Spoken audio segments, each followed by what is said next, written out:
talk about the separation between 2 points. I can measure those things in units such as feet, or meters, or centimeters, or even light years.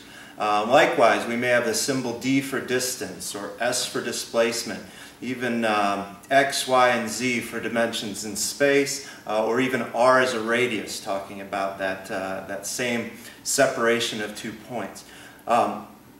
What I usually find dimensional analysis useful for, however, and your book will treat this a little bit differently, I usually find it useful for developing equations or being definite on equations that I'm not certain of.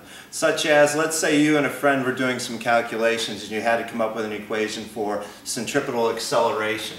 And you thought that the equation was something like, you knew the gravitational constant was in it, and that it should depend upon the mass of, say, the Earth, and then the mass of the object that's accelerating around it.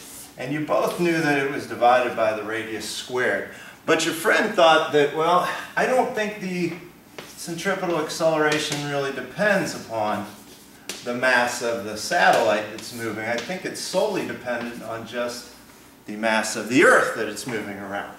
So how could we determine which one was correct? Well, we look at our dimensions, and in this case, like I said, I like to do it using units. I know the units are for acceleration are meters per second squared. And if I can get this side to also agree in units, canceling units so I can get meters per second squared here, I'll know I have a valid equation. Okay, likewise over here.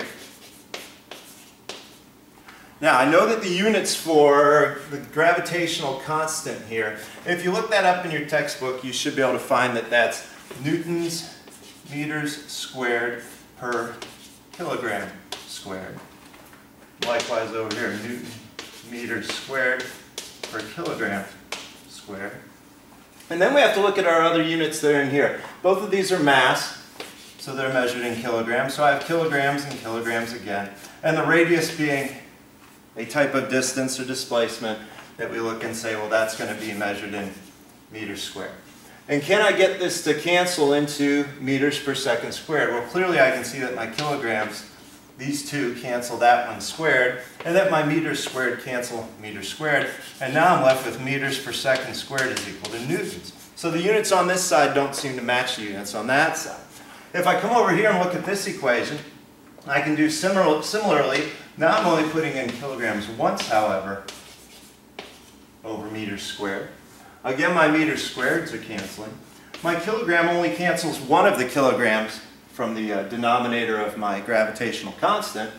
And now I look and I say, well, meters per second squared is equal to newtons over kilograms. And that also doesn't seem right, unless we look at the unit of the newton. The newton is not a base unit, it's a derived unit or a combined unit that's made up of other units. Now, how do I know what units go into the unit of the newton? Well, the newton is a unit that measures force. And I know my force equation is F equals ma.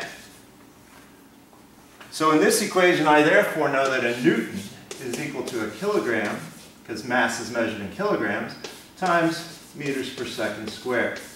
Or in other words, our newton is a kilogram meter per second squared. If I substitute that in here, I get meters per second squared is equal to kilogram meters per second squared. And I can clearly see that there is no way I'm going to get this unit on the other side, or I'm going to get agreement between units on the left and the right side of the equation.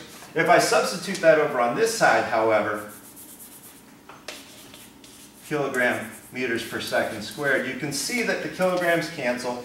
I'm left with meters per second squared on both sides, and it turns out that this is the correct equation for centripetal acceleration. And it's not dependent upon the mass of the satellite that's orbiting around the Earth.